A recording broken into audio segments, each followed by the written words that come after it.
Virality is the biggest enemy of any person who wants to become rich.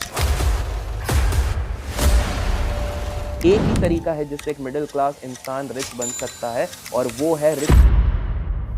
Media का जो power in बड़े लोगों के पास होता है इट्स लाइक क्वाइट अनहेल्दी। पूरा का पूरा धन एक व्यक्ति के हाथ में जा तो रहा है। आप जान के हैरान हो जाओगे, मतलब इनके across the globe 4 lakh crore 5 lakh crore का पूरा इनका बिजनेस चलता है and they are the ones who are actually controlling one of the richest families to be in our country. I am talking about Jindal family. वो लोग भी देश छोड़ेंगे। Since 2014, 23,000 millionaires have left India. आप जस्ट इमेजिन करो राविया, एक side पे आपको देखेंगे 5,000 करोड़ के घर और दूसरे साइड पे स्लम एरियाज हैं। एक ऐसा देश जहां पर ये चीजें हैं, वहां पर लोग सुबह के 5 बजे से लाइन पे लगे और कुछ लोग पिछले दिन के रात से लाइन पे लगे। क्यों? क्योंकि आईफोन 16 का लॉन्च हुआ है। हर बिलियनर, हर वेल्दी पर्सन एक सिंपल सा फॉर्मूला यूज करता है, उसको कहते हैं फैक्ट। पहला होता है, तो मैं एक किस्सा बताता हूँ हाल फिलहाल में। दिल्ली में था, दोस्तों के साथ हम जा रहे थे। जस्ट रोड के नेक्स्ट साइड पे मैंने भी देखा, मेरे दोस्तों ने देखा, there's this beautiful lady standing over there. I'm telling you Rabia, वो रात के 2:30-3 बजे की बात है। एक स्प्लेंडर या कोई बाइक में एक बंदा आता है, can't vividly remember, and वो चिल्ला के बोलता है कि मैं खाली 3,000 देगा, चल मेरे साथ।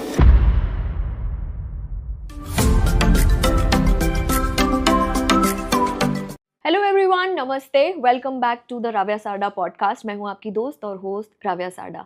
कहते हैं कि इतिहास ताकतवर लोग लिखते हैं और आज हम इन्हीं कुछ ताकतवर फैमिलीज़ के बारे में बात करेंगे और हमारे देश को इन फैमिलीज़ की कितनी ज़्यादा ज़रूरत है। तो यही सब ना काफ़ी सारी बातें हैं अबाउट अरबपति, millionaire, billionaire and these dynasties. इनके बारे में हम बात करेंगे with the most requested guest on our show, mister Abhishek Kar. Abhishek, welcome back. Thank you so much, Ravya. So you are the most asked and requested guest for show में. Glad to know that and hopefully आज भी अपन ढेर सारी value add करेंगे। जी जी जी अभिषेक जी, जैसे मैंने बताया आज हम ताकतवर लोगों के बारे में बात करेंगे, राइट। मेरा सबसे पहला और सीधा सवाल यही है कि इंडिया में कोई ऐसी ताकतवर फैमिलीज़ हैं, अगर हम कॉन्टेक्स्ट में बात करें, जो गवर्नमेंट को इन्फ्लुएंस करती है या पॉलिसीज़ को इन्फ्लुएंस करती है। आप समझ रहे हैं मैं क्या बात कर रही हूँ कि इनकी ताकत के बिना पत्ता नहीं हिलता गवर्नमेंट में। सो राव्या, पहले मैं आपको और आपके दर्शकों को बता दूं, केवल इंडिया ही नहीं, ओवरऑल ग्लोब की अगर हम बात करें, इस तरह की फैमिलीज, आई वुड रादर से एंटिटीज हमेशा से रही हैं जी। चलिए थोड़ा सा इसको कंटेक्स्ट के हिसाब से मैं बताऊं तो 2016 का इलेक्शन चल रहा था और उस समय पे डोनाल्ड ट्रंप जी, जो वहाँ पे यूएस में प्रेसिडेंट के लिए इलेक्शंस लड़ रहे थे, उन्होंने विवाद छेड़ दिया था ये बोल के कि हमारे देश में, यूएस में और पूरी दुनिया में there is a concept called deep states जो वहाँ पर एग्जिस्ट करता है। और उन्होंने कहा था कि ये वही ताकतें हैं जो मुझे शायद प्रेसिडेंट बनने से रोक रही हैं और जो यूएस को बढ़ने से रोक रही हैं, ऐसा उनका कहना था। सो वहाँ से ये मुद्दा लोगों के बाहर सामने आया। लेकिन लोगों को ये समझना पड़ेगा, ये कंसेप्ट जो डीप स्टेट्स का था, ये ऑटोमन एम्पायर्स, मतलब हम हिस्टोरिकल टाइम्स पे जा रहे हैं, तब से था। तो पहले मैं सिंपल तरीके से बताता हूँ ये एग्जैक्टली होता क्या है and then will go towards this. So basically क्या होता है कि अभी एक सिंपल सी बात है, अगर मैं किसी को आज के समय पे बोलूँ सबसे पावरफुल बोलते दुनिया में कौन है, तो यूएस का प्रेसिडेंट है जी। आप भी जानते, मैं भी जानता हूँ कि जो बाइडन कितने पावरफुल हैं एज अ फिगर, कि कमाला हैरिस सही में क्या पूरे देश को चला रही है। We all know, we both know, audience को भी पता है कि जो बाइडन की तो ट्रोलिंग होने लग जाती है आजकल काफ़ी ज़्यादा, डिस्पाइट बीइंग अ प्रेसिडेंट, की आप कहते पावरलेस हो, इस तरह के लोग बात करते हैं। तो ऐसे में सवाल ऑब्वियसली ये उठता है कि भाई जब जो बाइडन वाज द प्रेसिडेंट, जब हम इसको रिकॉर्ड करें इस पर्टिकुलर पॉडकास्ट को, वो अगर यूएस को नहीं चला रहे हैं, लाइकवाइज अगर हम पाकिस्तान की बात करते हैं, सो पाकिस्तान में आज से 2 डिकेड पहले अगर हम जाते हैं तो 2 डिकेड पहले क्या हुआ था, अटल बिहारी वाजपेयी जी और पाकिस्तान के देन प्राइम मिनिस्टर के बीच में तालमेल बैठ गया था कि भाई हमको पीस चाहिए, पीस चाहिए, पीस चाहिए, बट तभी उनके मिलिट्री लीडर ने अटैक्स यहाँ पर बो दिए थे। एंड सेम अगर आप बात करें सद्दाम हुसैन ने जो प्रलय मचाया हुआ था, टेक्निकली उनको तो कोई राइट ही नहीं दिया था, उनके वहाँ के प्रेसिडेंट एंड प्राइम मिनिस्टर को पता भी नहीं था जब उन्होंने अटैक्स बो दिए थे। तो ऐसे में सवाल ज़रूर ये उठता है कि भाई ऐसे कौन से लोग हैं जो ना प्रेसिडेंट के सुन रहे हैं ना प्राइम मिनिस्टर के सुन रहे हैं और ये पूरे एक तरीके से टेक्निकली सब कुछ कंट्रोल कर रहे हैं। So before we get into the families, there are these powerful people who are not elected by anybody, but ये लोग ही पूरे देश को, साम्राज्य को चला रहे हैं जी। और हमारे देश में भी सेम चीज़ होती है, जिस पे मैं थोड़ा सा मैं बताऊंगा, बट एक और एग्जांपल मैं आपको पहले बता देता हूँ। अगर आप मेक्सिको जाएंगे, सो मेक्सिको में घूमने लायक तो काफ़ी अच्छी जगह है, बट मेक्सिको मैं आपको ये पता होना चाहिए कि वहाँ पे गवर्नमेंट काइंड ऑफ पावरलेस रहती है। It is the Mexican drug traffic वाले लोग हैं, ह्यूमन ट्रैफिकिंग वाले लोग हैं, उनका कार्टल्स रहता है। ये लोग आप जान के हैरान हो जाओगे, मतलब इनके अक्रॉस द ग्लोब एक एक ग्रुप का 4 लाख करोड़ 5 लाख करोड़ का पूरा इनका बिजनेस चलता है, and they are the ones who are actually controlling. In fact ऐसे इंसिडेंट्स आए हैं जहाँ पर कि वहाँ के प्रेसिडेंट्स ने अगर इनके खिलाफ आवाज़ उठाई है तो उनको मारा गया है। प्रेसिडेंट्स को Presidents that powerful. yes that Okay. powerful that has been in the past। मतलब वो पता नहीं चलेगा, वो दिखाएंगे सुसाइड हो गया या चाय पीते पीते मर गए, हार्ट अटैक हो गया। वी ऑल नो वो चाय पीते पीते कैसे हार्ट अटैक होता है। सो ये जो पावरफुल एंटिटीज होती हैं, इसका फॉर्मली जो नींव रखा गया था वो यूएस ने ही रखा था। देखिए क्या हो गया था कि यूएस को एक चीज हमेशा से पता है कि भाई विश्व में शांति नहीं होनी चाहिए, बिकॉज वी ऑल नो, अगर नहीं पता है तो मैं बता दूं कि वेपन के जो सबसे बड़ा बिजनेस एम्पायर जो चलाते हैं वो यूएस है। अरेबिक कंट्रीज को सबसे ज़्यादा सप्लाई जो करते हैं वो भी यूएस है। सो यूएस नोज कि अगर पूरे विश्व में शांति हो जाएगी, पीस हो जाएगा, तो कहीं ना कहीं हमारा खुद का जो आमदनी है, पैसा और पावर है, जो डिफेंस का पावर है, वो कहीं ना कहीं हम लूज कर देंगे। तो यूएस कभी ये चाहते ही नहीं है कि किसी को कानो कान खबर चले ये चीज़। लेकिन फिर सवाल ये उठता है कि भाई साहब ये कॉन्स्पिरेसी है कि सही में है? तो इसका जवाब मिल गया था 1979 में। सो 1979 की एक रात है और एक वाटर हाउस करके एक जगह है, एक बहुत ही बड़ा जगह है जहाँ पर कि पॉलिटिकल पार्टीज बैठती हैं। रात के 2 बज रहे हैं, अचानक से एक दरवाज़ा थोड़ा सा खुला हुआ दिखता है, जो सिक्योरिटी गार्ड रहता है उसको लगता है पता नहीं कुछ होगा, और एक टेप लगा रहता है, मतलब जानबूझ के ऐसा रखा गया कि दरवाज़ा ऐसे बंद ना हो, नहीं तो वो आवाज़ होगा या थोड़ी सी मूवमेंट होगी, तो एक टेप लगा के दरवाजे को खोल के रखा गया। सो ये गार्ड जाते हैं, ये गार्ड जाके क्या करते हैं, उस टेप को काटते हैं, बोलते हैं ठीक है गलती से कुछ हुआ होगा, कोई छोड़ के गया होगा, एंड बंद कर देते हैं। वापस आ जाते हैं। जब नीचे आते हैं वापस एक बार वो नज़र फेर के देखते हैं तो उनको दिखता है ये दरवाज़ा फिर खुला है, और रात के 2 बजे कौन से पॉलिटिकल कर्मचारी काम कर रहे हैं, तो ये इनको लगता है चोरी हो रही है। तो ये वहाँ पर ऑटोमेटिक पुलिस को फ़ोन करते हैं। अब विदेश की पुलिस और हमारे देश की पुलिस में ये डिफरेंस है कि वहाँ की पुलिस आधे घंटे में आ जाती है। सो वो वहाँ पर पुलिस आई और अरेस्ट किया 5 लोगों को। ये 5 लोगों को जो अरेस्ट किया गया, बाद में पता लगा कि ये ओपोनेंट पॉलिटिकल पार्टी के थे, जो कि आने वाले इलेक्शन के सारे मटेरियल, सारा डेटा, ये सारी चीज़ें निकाल रहे थे, कलेक्ट कर रहे थे, सो दैट ये एक कदम आगे रहें, प्लस कौन सी चीज़ों के रिसर्च सामने वाली पार्टी के पास पड़े हैं ताकि हम उस पॉलिसीज़ का अनाउंसमेंट करें अगले इलेक्शन पे कि हम ये करेंगे। और यूएस के इतिहास में पीपल विल कमेंट कौन से वो प्रेसिडेंट थे, पहली बार 2 साल के अंदर एक प्रेसिडेंट ने रेजिग्नेशन दिया था। तो उस समय पे लोगों ने पूछा ये क्या था, तो पता चला ये डीप स्टेट्स वाले लोग थे जो पूरी तरह से उथला पुथली मचाना चाहते हैं। लाइकवाइज पाकिस्तान, तो इट्स वेरी एविडेंट, पाकिस्तान में सबको पता है कि उस देश को उसके प्रेसिडेंट प्राइम मिनिस्टर नहीं चलाते, एवरीबडी नोस, मिलिट्री चलाती है। तो जब मिलिट्री हो गए, अच्छा इसका एक और उदाहरण मैं छोटा सा देता हूँ। तो हमने शायद लास्ट एपिसोड में हल्का फुल्का जॉन एफ कैनेडी को हल्का सा टच किया था। तो जॉन एफ कैनेडी प्रेसिडेंट थे, ठीक है। जस्ट इमेजिन जब पहली बार अगर एक प्रेसिडेंट इलेक्ट होता है, वो अगले दिन क्या करेगा, अनाउंस करेगा, वो बोलेगा कि मैं खुशहाली के लिए लोगों के लिए मैं खाने का प्रबंध करूंगा, सब्सिडीज दूंगा, कुछ अच्छा चीज करूंगा। द वेरी फर्स्ट थिंग जो न्यूज़पेपर पे छपता है कि जॉन एफ कैनेडी ने कहा है कि CIA, जो वहाँ की सीक्रेट सोसाइटी, सीक्रेट एजेंसी है, उसको बंद कर दिया जाए। The problem is John F Kennedy का असैसिनेशन का सबसे प्रमुख कारण ये था, he was a piece lover. वो यूएस में रहने के बाद सबसे ज्यादा पीस पसंद करते थे। तो इसके चक्कर में जब वो अपने स्टेटमेंट्स देते थे, वो CIA को क्यों बंद करना चाहते थे, बिकॉज CIA इतनी पावरफुल हो गई थी कि लेट्स टेक एन एग्जांपल, कुछ प्रेसिडेंट्स एंड कुछ मिनिस्टर वाले वहां पर आए, वो बोले कि भाई ये एजेंसी होनी नहीं चाहिए, हम इसको गिरा के रखेंगे। तो ये एजेंसी वालों के पास इतना कंट्रोल और एक्सेस था, ये लोग सीधे प्राइवेट नंबर से फ़ोन करते थे या जो भी जिस तरह से भी कनेक्ट करते थे, and they used to tell कि हमारे पास आपकी लीड फुटेज है with the girl you are dating despite being married, और ये हम पब्लिकली हर जगह अवेल कर देंगे, and respect is the most important thing for anybody. तो कहीं ना कहीं ये प्रेसिडेंट प्राइम मिनिस्टर्स भी डर के मारे कि भाई साहब ये वाली चीज़ अगर हो गई तो सत्ता तो हिल जाएगी, हमारा फैमिली लाइफ डिस्ट्रॉय हो जाएगा, because it's pretty evident US में मल्टीपल अफेयर्स, एक्स्ट्रा मैरिटल, ये सब चलते रहते हैं, वेरी कॉमन। तो इस चक्कर में ये जो सारे संस्था रहते हैं, तो CIA को क्लोज नहीं करने दिया गया और वो चलता रहा गया। और एक चीज़, मैं एक इंटरेस्टिंग चीज़ बताता हूँ, जॉन एफ कैनेडी हो गए, उसके बाद लाल बहादुर शास्त्री जी हो गए, ऐसे कुछ इतिहास के बहुत पावरफुल लोग हैं जिनकी मृत्यु कैसे हुई आज भी उस पर सवाल मिस्ट्री है। कोई क्रैश हो गया, कोई ये हो गया। जॉन एफ कैनेडी को कहा जाता है कि कुछ थ्योरी ये कहती है कि इल्यूमिनाटी ग्रुप थी जिन्होंने उनको पीछे से शूट कर दिया, दिमाग में गोली लगी, अचानक से एक लड़की आई थी, मारी और वो चले गई। दैट इज वन थ्योरी जो आज तक कभी नहीं पकड़ी गई। कुछ लोग कहते हैं कि भाई उसको कहीं इधर साइड से मारा गया। अब इंटरेस्टिंगली ये वाली थ्योरी एक्सेप्ट कर ली वहाँ की गवर्नमेंट ने, वहाँ की मिलिट्री ने, सारे एजेंट्स ने इस चीज़ को ही हर जगह प्रोपोगेट किया। यूट्यूब पे आज भी वो वीडियो है, आप जाके देखो, गोली तो सामने से पड़ी थी। अच्छा, गोली सामने से पड़ी थी, लेकिन वहाँ की इतनी बड़ी बड़ी agencies they couldn't crack it, is it? They have the footage also, but still they are saying कि इधर से पड़ी है।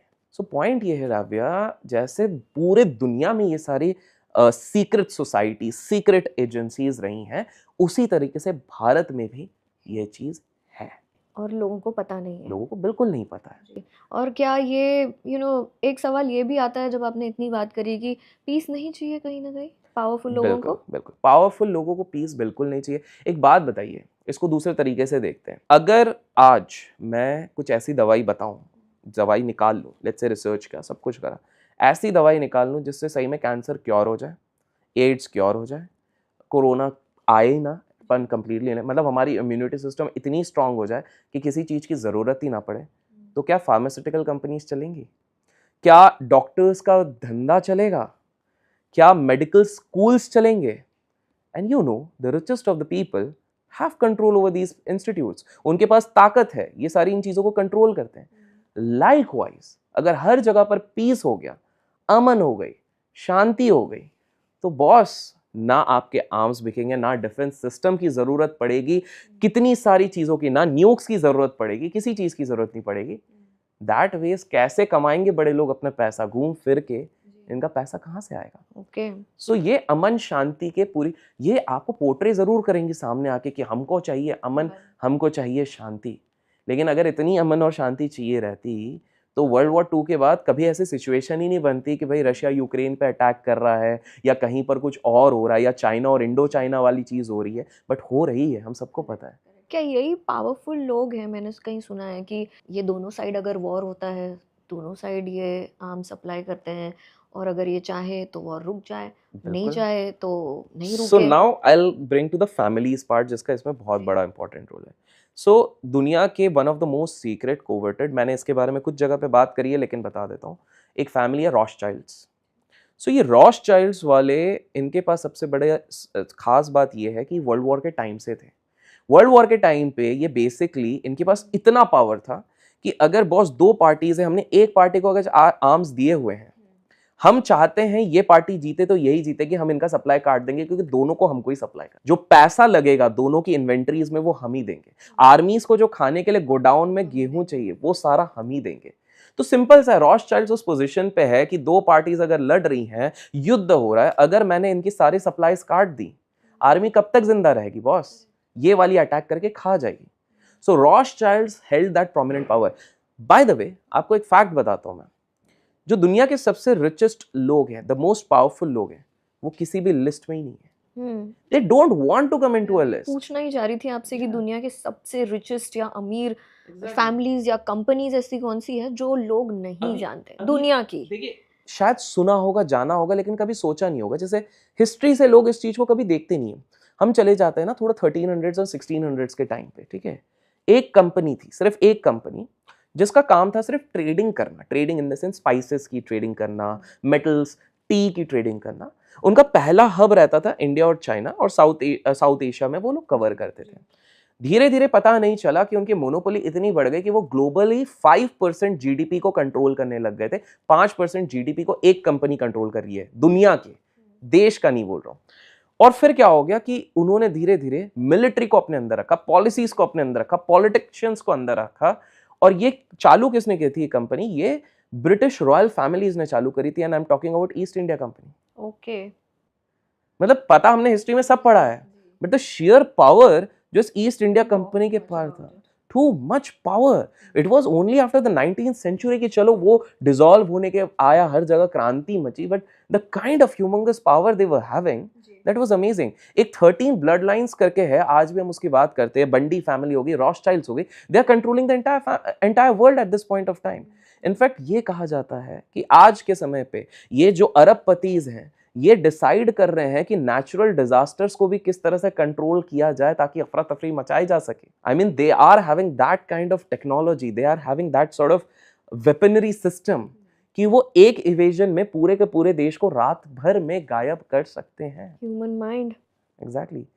एंड राव्या, ये चीज कलयुग में होने वाली थी, although it's not directly related, but I will tell you, जो लोग अगर स्पिरिचुअल साइड में ये पूछते हैं ना कि महाभारत में अगर इतने बड़े वेपन्स थे, ब्रह्मास्त्र की बात करते हैं, रामायण में अगर इतने बड़े वेपन्स थे, तो ये क्यों गए? बिकॉज ऋषि लोगों को ये चीज समझ में आ गई थी, संत लोगों को, कि एक्सप्लॉयटेशन तो इंसान का पहला चीज है। उसको अगर हाथ में पकड़ा दिया ये ब्रह्मास्त्र, तो ये तो आओ देखो ना, तो पूरे सृष्टि का सर्वनाश कर देगा। एंड दैट्स व्हाई सीक्रेट को कोवेटेड रखा गया, इसकी सारी चीजें डिस्ट्रॉय की गई, बस उसके एलिमेंट्स दिखते हैं। मोहनजोदारो की जब खुदाई की गई थी, तो वहां पर सबसे पहली चीज मिली रेडिएशन, और वो radiation was equal to nuke weapons. And उसी एरिया को देखा गया था, तो पता लगा था महाभारत के समय पे जब न्यूक्लियर वेपन का इस्तेमाल किया गया था एक बार, I am talking about 2 incidents. एक जब हमारे इनके बेटे द्रोणाचार्य के जो बेटे थे, उन्होंने अश्वत्थामा, जब उन्होंने भी एक बार इस्तेमाल करने की कोशिश किया था, तो the traces were out there. So the point I am trying to make over here is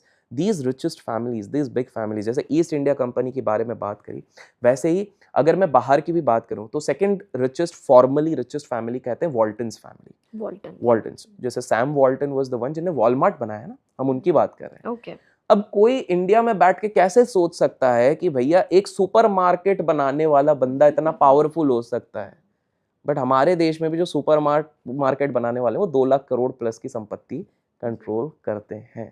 people can guess the name I am talking about. तो पॉइंट है, हम लोग सोचते हैं ये कैसे हो सकता है, बिकॉज सैम वॉल्टन ने इतनी संपत्ति बना दी कि उनके बच्चों में डिस्ट्रीब्यूट होकर, उनके बच्चे कुछ काम भी नहीं करते, तो भी वो पैसा उनके पास है। Point I am trying to make is these people are very smart. मैं लोगों को एक सिंपल सा एग्जांपल दूंगा, हाउ रिच आर थिंकिंग। अगर ये समझना है तो सबसे पहले स्विट्जरलैंड एक बार घूम के आओ।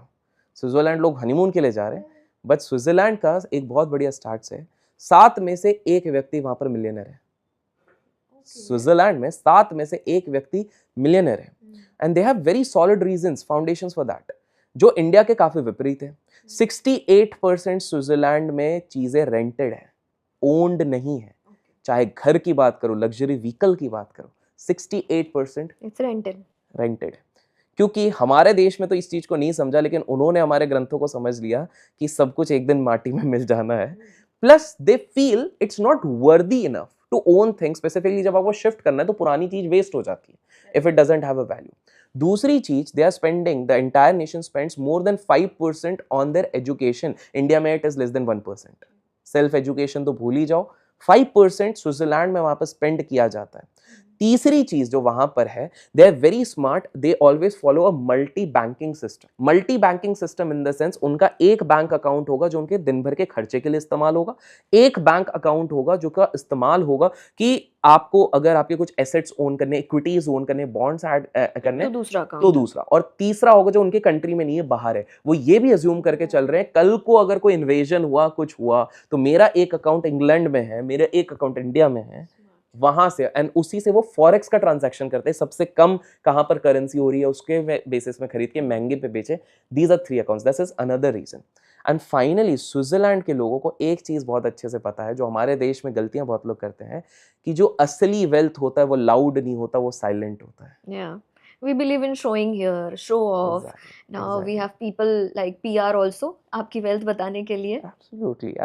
And it's all PR. जो असली wealthy है, they don't want to tell. They will never. जैसे मैं आपको इधर भी एक इंटरेस्टिंग चीज बताता हूँ, just because we are conversing, और हमारी बातों में तो चीजें निकल ही आती है। एक चीज नोटिस करना, कि मैं आपके ऑडियंस के लिए दे रहा हूँ, ठीक है? जो एक्सट्रीम रिच बिलियनर होते हैं, जो एक्चुअली में होते हैं, जिन्होंने खुद से अर्न किया है, रेयरली 3 कलर के ड्रेसेस पहनते हैं। We spoke about this last Did time. we? Yes. Okay. I can't Because recollect. they do not spend a lot of. No, so we talked about dress. I'm talking about color this time. Okay. Color. Okay, so we are now going to color. So extreme rich 3 colors नहीं पहनते. They don't wear extreme red, dark pitch red नहीं पहनते. Okay. Because that is a sign of threat. They don't want to sound as a threat. Plus flashy काफी रहता है. आप जब dark red पहनते हो, वो flashy होता है. एक्सट्रीम रिच, मैं जिन्होंने खुद से बनाया उनकी बात कर रहा हूँ, they don't wear very golden या सिल्वर काइंड ऑफ ड्रेस। राजा महाराजाओं का समय गया, आज के समय की बात करें, व्हाई? बिकॉज ये काफी ऑस्टेनिशियस हो जाता है, मतलब ये ऐसा show off flamboyant, they want to be subtle as well as rich, they don't want to, and वो कभी भी जो फ्लोरेसेंट या फिर हम कह सकते हैं जो नियॉन टाइप रहते हैं वो नहीं पहनते, बिकॉज ये थोड़ा सा यूथ और कैजुअल टाइप का आता है, they don't want to don't take you seriously. Absolutely. So ये 3 कलर वो नहीं पहनते, so they are so smart even in deciding the colours. वो बेसिक्स पहनते हैं, हमने जो लास्ट टाइम बात करी थी, मार्क जुकरबर्ग बेसिक्स पहनता है, Bill Gates basic, even Mukesh Ambani for that matter, he is wearing basics, या तो स्ट्रिप या तो basic, as simple as that, because these rich people also understand the power of colour जो आप पहन रहे हो। वहीं पर एक न्यूली मेड रिच इंसान होता है, वो हाथ में 10 गोल्ड पहनेगा, यहाँ पर ये पहनेगा, वहां पे वो पहनेगा, गोल्डन टी शर्ट पहन के घूमेगा, because he wants to flaunt that. This is out of context but this ये डॉली चाय वाला, माय गॉड, हम क्या ही बोले, मतलब यार बट आपने, because you raise this point, Dolly चाय वाला, ये यार देखो, दीज फ्लैशी है, and this is not rich. Virality is the biggest enemy of any person who wants to become rich.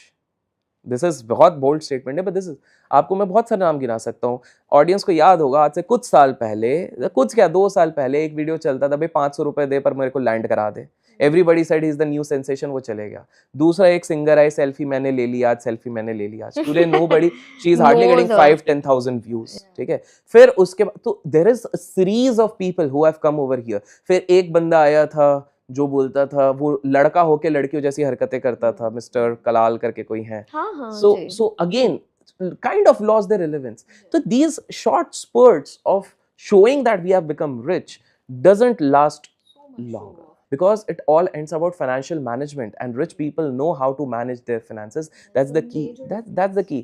तो ये शॉर्ट रन में अगर पैसा आया, आप उसको मैनेज नहीं कर पाए, देखिए लॉस होगा, बिजनेस में लॉस होंगे, ये होंगे, बट स्टिल आपको वो मैनेज करते आना चाहिए। अच्छा, हम आते हैं इंडियन फैमिलीज के कॉन्टेक्स्ट में, जब ठीक हम ये फैमिलीज की बात कर रहे हैं जो बाहर के, जैसे रॉकफेलर या रॉथस्चाइल्ड है, सो क्या इंडिया में भी ऐसी पावरफुल फैमिलीज हैं जो गवर्नमेंट पॉलिसीज को कंट्रोल करती है? देयर आर देखिए, 2 का नाम ए से शुरू होता है, एक का जे से, एक का टी से, हम जे टी की बात कर लेते हैं, ए आप लोग डिसाइड कर लीजिए। देखिए क्या होता है, हरियाणा की अगर अपन बात करते हैं, हिसार हरियाणा की बात करते हैं, तो काफी सारे लोगों को लगता है कि हरियाणा से तो सिर्फ पहलवान निकलता है, अखाड़े वाले निकलते हैं, या तो फिर एथलीट्स निकलते हैं, इसके अलावा कोई बात ही नहीं करता। लेकिन किसी को नहीं पता कि 1930 में वहाँ पर एक व्यक्ति है हरियाणा में, जो हरियाणा की फैक्ट्री में काम कर रहा है, फैक्ट्री में काम कर रहा है इन the sense steel metal, England के कुछ कंपनीज हैं उसमें वो काम कर रहा है, क्योंकि तब तो ब्रिटिश शासन था, तो उन्हीं की प्लांट्स रहती थी।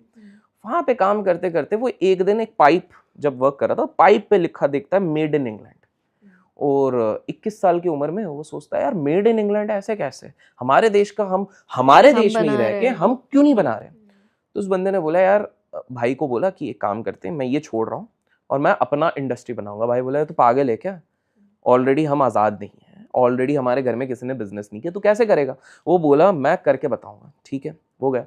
अब पहली बात तो स्वाभाविक सी बात थी, जो बंदा as an employee, as a wage worker काम कर रहा है, उसके पास कैपिटल तो होगा नहीं, पैसा कहीं से नहीं है। तो उसने बोला क्या करें, तो उसने बोला एक काम करते हैं। उस समय पे टाटा कंपनी जो थी, टाटा कंपनी प्रोवाइड करती थी अपनी कुछ पाइप्स, ठीक है, और वो पाइप्स के कुछ फ्रैगमेंट्स में प्रोवाइड करती थी, मतलब ये पाइप का नॉब इधर रहेगा, ये पाइप का ये इधर रहेगा, ये रहेगा। तो वो क्या करने लग गए, जो मेन पार्ट था वो टाटास का लेने लग गए, उसको अच्छे से पैकेजिंग करने लग गए, रिफाइन करने लग गए। टाटा मतलब क्वालिटी, तो क्वालिटी तो चेक करने की जरूरत ही नहीं है, और वो उसको रीसेल करने लग गए। टाटास को ये बात पता लग गई, बोले यार इससे थोड़ा रेवेन्यू कम हो रहा है। पहले हल्के में ले रहे थे Tatas, but then they realise कि भाई ये तो बहुत वो चीज़ हो रही है। तो फिर उन्होंने बोला एक काम करो आप, उनने कॉन्ट्रैक्ट बोल दिया कि भाई अब आप हमारे पार्ट्स नहीं ले सकते हो। तो अब टेक्निकली तो उनका बिजनेस खत्म हो जाना चाहिए, लेकिन उन्होंने बोला कि अच्छा ये बात है, अब मैं अब अपनी फैक्ट्री लोन लूंगा, सब लूंगा, अब मैं खुद चालू करूंगा। उन्होंने अपनी फैक्ट्री चालू करी, and that turned out to be one of the richest families to be in our country. I am talking about Jindal family. आगे चलकर क्या हुआ, जब उनका देहांत हुआ तो उन्होंने अपनी वाइफ के नाम पे सारी संपत्ति ट्रांसफर करी। उन्होंने कहा बच्चे काम करेंगे, 4 बच्चे हुए उनके, जिन्होंने जिंदल 100 हो गया, जिंदल पावर हो गया, इस तरह से बंटवारा हो गया, एंड कुशल मंगल तरीके से बंटवारा हुआ। Everybody will find out different places to work around, but उनकी वाइफ को ये पावर दिया गया कि ये स्टेक तुम्हारे पास रहेंगे। That's why she is called the richest lady in our country, richest lady के पास ही अगर आप बात करोगे तो टेक्निकल टर्म्स के हिसाब से बात करें तो 40 लाख करोड़ के भी ऊपर की संपत्ति है उनके पास, अक्रॉस एवरीथिंग अगर हम ऐड कर लेते हैं, बिकॉज इंडस्ट्री सारी उनके नाम पे हो रही है। अब उस 4 बच्चों के हिसाब से भी दी गया, 2-3 इंडस्ट्रीज काफी अच्छी चली गई, बट नहीं, अब इसमें मैं क्यों बोल रहा हूँ हाउ दे आर पावरफुल, तो उन्हीं में से एक बेटे थे, let people guess in the comment, बीच में काफी अखबारों में आया था, उनके बेटे के ऊपर एक लड़की ने, शी वाज 32, एलिगेशन लगाया कि मुझे सेक्सुअली मॉलेस्ट किया गया, इन्होंने पहले रूम पे बुलाया गया, मैं पहले दोस्त थी इनकी, रूम पे बुलाया गया एंड देन सेक्सुअली उन्होंने ज़बरदस्ती करी and post that he promised कि मैं तुमसे शादी भी करूंगा, although he was already married at that point of time, but कहा था मैं डाइवोर्स दूंगा, शादी करूंगा, बट रात गई बात गई, उसके बाद ना उनने देखा ही नहीं। तो वो लड़की फाइनली उसने चप्पी खोली हर जगह, पुलिस स्टेशन पे जब वो गई तो उन्होंने बोला इतनी बड़ी फैमिली है तो हम इसके अगेंस्ट कुछ कर नहीं सकते। तो पहली बात है, देखिए पुलिस भी कहीं ना कहीं डरी हुई है, the girl itself is little scared, she went to some social workers and all these people, उन्होंने थोड़ा बहुत ट्राई किया, कोई जस्टिस नहीं दिला पाए, फाइनली कोर्ट का दरवाजा उसको खटखटाना पड़ा, बार बार गए, फाइनली वो कोर्ट पे आया, कोर्ट के बाद भी ये चीज़ इसलिए स्टीम पकड़ी बिकॉज मीडिया कहीं ना कहीं उसमें इन्वॉल्व हुई, सो मीडिया ने उधर स्टीम दिया, फिर पता लगा कि yes there is some truth to this behind this, और ये आपको अखबारों में और न्यूज़ में बिल्कुल दिखेगा, तो ये आलोचनाएं उठी गई। तो रिच फैमिलीज में ये चीज़ भी देखी गई है कि इनके जो कुकांड होते हैं, जो ये लोग करते हैं, इसको कवर अप बहुत अच्छे तरीकों से किया जाता है, तो यहाँ पर भी करने की कोशिश करी। तो this is one family, another family is Tata family. So ये तो करीब करीब अगर टेक्निकली देखे जाए 200 साल से हमारे इधर डायरेक्टली इनडायरेक्टली उन्होंने बिजनेस किया है। Nusserwanji Tata was the first one who came over here, established काफी सारी चीजें। स्टार्टिंग में ये लोग कॉटन का काम करते थे, सो ब्रिटिशर्स के साथ इनका हैंड एंड ग्लव रिलेशनशिप रहता था। हाँ, I was going to ask you this question कि उस समय के हम अगर if we talk about these billionaires, संपत्ति कैसे जमा की उन्होंने? माय क्वेश्चन वाज दिस, क्योंकि Tatas they were very loyal to British yes, and इसी वजह से अपनी कंपनी को और बिजनेस को एक्सपैंड कर पाए, एब्सोल्युटली, चाहे वो पावर हो, या फिर कोई ये नहीं सोचता कि टाटास ये एथिकल, मोस्ट एथिकल ग्रुप बना कैसे। जी देयर जी वाज अ जी ट्रांजिशन, हम्म, तो ओपीएम के ऊपर काफी काम चलता था, अफीम। अफीम, जी हाँ।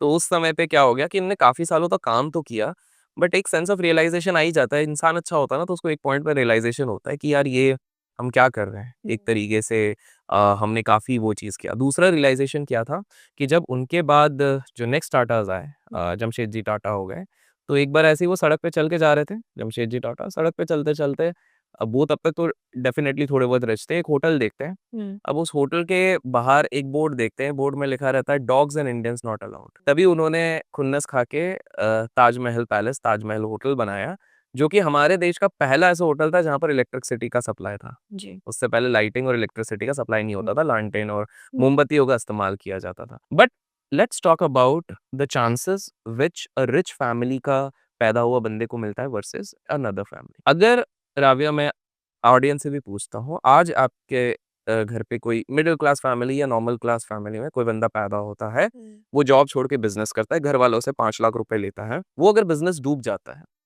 ज्यादा से ज्यादा वो दूसरी बार उठ के एक और कुछ ट्राई कर पाएगा, करेक्ट? चलिए दूसरी बार वो 50 लाख का ऐसे करता है, 50 लाख भी डुबा देता है, क्या उसको वापस मौका मिलेगा? नहीं नहीं मिलेगा। अब हम बात करते हैं रतन टाटा जी की। रतन टाटा जी जब पलट कर आए तो उनको सबसे पहले एक छोटा सा प्लांट दिया गया, विदेश से जब पढ़ के आए, कि इसको संभालो। वो प्लांट बंद हो गया, ओके ठीक है। एक कंपनी ऑलरेडी उस समय पे डूब रही थी, नेल्को करके, उस समय पे ये रेडियो ट्रांसमिटर्स बनाती थी, इनको बोला गया कि आप जाके इसको संभालो, हमको लगता है आप संभाल सकते हो, दूसरा मौका मिल रहा है। इन्हें दिमाग भी अच्छा लगाया, उन्होंने बोला भाई यार रेडियो का जमाना गया, रिफ्रेम करते हैं, सैटेलाइट वाली चीजों का जी। जमाना है, उसमें आते हैं।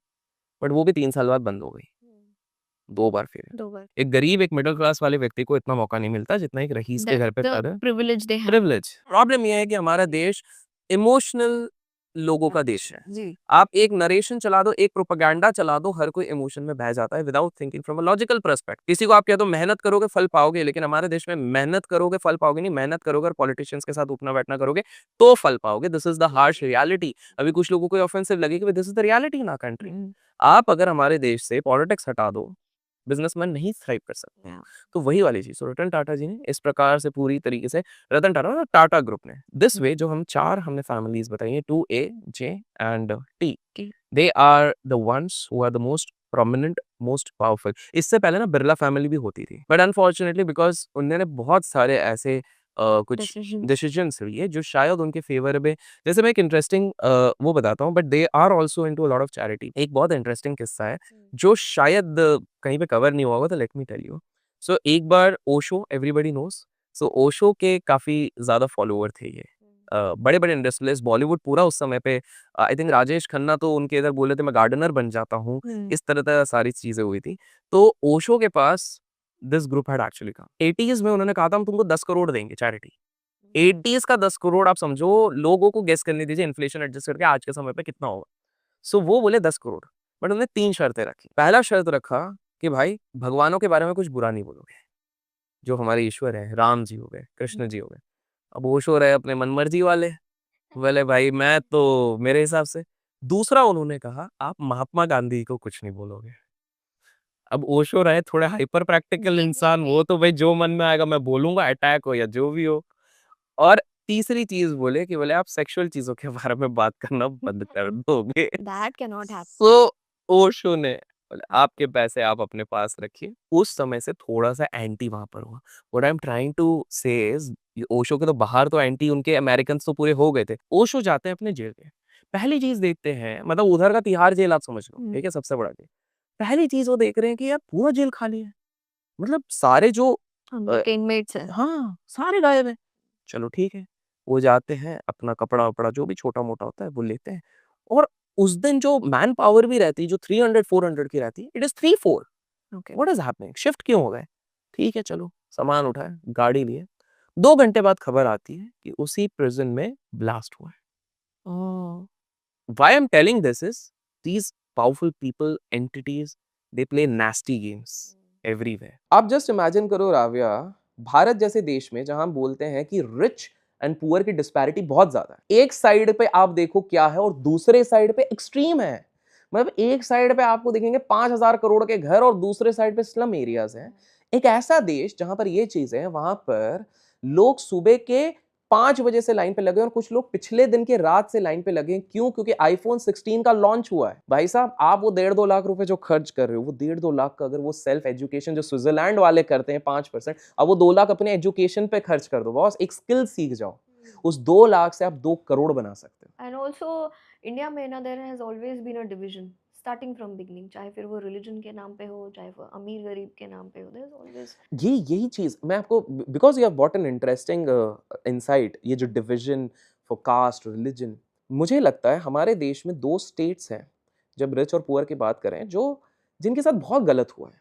One is Bihar and one is UP. As a survey done recently, 33% households in Bihar, they don't even own a single piece of land. 33% is a staggering number. The reason क्यों बिहार और यूपी में हुआ है, बिकॉज वहां पर हमेशा caste based politics, religion based politics खेला गया है। लोगों के दिमाग में ये चीजें भर दी गई है, हेट्रेड भर दी गई है। आप खुद सोचो कि सेंट्रल गवर्नमेंट उनको पैसे क्यों नहीं देती, because of the instability in the government. जैसे अगर बिहार की अगर आप बात करते हैं और यूपी की बात करते हैं, तो एक स्टेट उनमें से ऐसा है जिसमें 10 बार सरकारें अनस्टेबिलिटी के कारण चेंज हुई है, दूसरे 30 साल में 20 बार चेंज हुई है। अनस्टेबिलिटी आप देखिए, क्योंकि हर बार caste based religion, this is also one of the reasons. See गुंडाई भी बहुत है ऐसी जगह पर, बेसिकली पॉलिटिक्स के नाम पे गुंडागिरी बहुत है। और अगर कोई शुरू भी करना चाहता है तो हफ्ता वसूली के नाम पे they can not do it. That's the major problem that the locals शुरू में, नाउ तो I have heard that things have changed a now lot, things are changing, but उन्होंने उन दोनों स्टेट्स को ना 20-20 साल पीछे कर दिया, which is a very bad thing. Again, talking about this rich culture. अच्छा, और एक विवादित स्टेटमेंट देता हूँ, आई डोंट नो कितने लोग पसंद करेंगे, पसंद कर लो तो लाइक कर देना, बट बहुत लोग नहीं कर सकते हैं। जी। हमारे देश में करोड़पति बनना आसान है, बट मेंटेन करना सबसे वर्स्ट है, बहुत मुश्किल है। आपने कहा कि आपने स्टार्टिंग में एक स्टेटमेंट कहा था कि हमारे इधर इतने रिच लोग हो रहे हैं, ये हो रहे हैं। आपको फैक्ट बता दूं, अभी हाल फिलहाल का फैक्ट है, 32,800 लोग हमारे देश में 10 करोड़ से ज्यादा आमदनी वाले हैं, बट वो लोग भी देश छोड़ेंगे। आप जाके अखबार पढ़िए, गूगल कीजिए, highest number of people, millionaires are leaving India. क्यों? उसका सिंपल सा देश है, and going where you know? आप बताइए। Dubai. Yes. Most of them Dubai, Yemen, इस तरह की जगह पे जा रहे हैं। उसके भी रीजन है, विल टॉक अबाउट दैट। तो क्यों जा रहे हैं? इसका सिंपल सा है, हमारे देश में maintaining rich is so difficult because 30% का डायरेक्ट टैक्स लग जाता है, 12% का इनडायरेक्ट टैक्स लग जाता है, टैक्सेस तो वहीं पर चले गए। थैंक्स टू फाइनेंस इन्फ्लुएंसर जो जेनरिक ज्ञान देंगे। कुछ लोग इसमें मेरे को भी हेट करेंगे कि तुम डिमोटिवेट, नहीं मैं सच बता रहा हूँ। क्या आपने सुना है 25,000 की अगर आप SIP करते हो, सिस्टमैटिक इन्वेस्टमेंट पोर्टफोलियो करते हो, 13 साल में आप करोड़पति बनोगे? बिल्कुल बनोगे। लेकिन लोग ये नहीं सोच रहे हैं कि 7% से इन्फ्लेशन बढ़ता है, मैं CPI प्लस लाइफस्टाइल इन्फ्लेशन को भी तो ऐड करो। क्या आप जिस तरह का मोबाइल 10 साल पहले यूज करते थे, 5 साल, क्या उसी तरह का मोबाइल यूज करते? पहले आप कीपैड यूज करते थे, आज आप क्या यूज करते हो? लाइफस्टाइल इन्फ्लेशन तो ऐड करो। 7% से अगर वो इन्फ्लेशन बढ़ रहा है राविया, तो वो 13 साल में जो आप 1 करोड़ बोल रहे हो उसकी वैल्यू 42 लाख होती है। क्या आप करोड़पति बने? नहीं, आपको 20-25 साल लग जाएंगे उस हिसाब से करने में। But nobody is going to come and tell सब, अरे हाँ 25,000 की SIP करेंगे तो हम ये बन जाएंगे। नहीं होगा भाई। The only way a middle class person can become rich, एक ही तरीका है जिससे एक मिडिल क्लास इंसान रिच बन सकता है, और वो है रिच लोगों को हेट करना छोड़ के मल्टीपल इनकम स्ट्रीम्स बनाए। वो जब तक मल्टीपल इनकम स्ट्रीम्स नहीं बनाएगा, एक कोविड उसका पूरा नौकरी, उसका पूरा सब कुछ लेके जा सकता है। एक नौकरी गई, सब गया। तो मल्टीपल इनकम स्ट्रीम एटलीस्ट 3 बनाओ और जलना बंद करो। अभिषेक, अगर हम बात करें फ्यूचर और प्रेजेंट के जो इंडस्ट्रियलिस्ट हैं, इनके बारे में अगर हम बात करें, तो आप मोनोपोली को इनके हाथ में किस तरह देखते हैं? बिकॉज अगर हम एक सेक्शन देखें, again as I have learn from you that not taking the names, तो एक सेक्शन है जिनके पास पावर है और टेलीकॉम है, एयरलाइंस भी है, एयरपोर्ट्स हैं, सॉरी। जी जी जी, उनके पास, और एक सेक्शन है जिनके पास एनर्जी और पोर्ट्स है, और फोन का भी कुछ और है, दूसरा ठीक है जिनके पास पेट्रोलियम और टेलीकॉम है।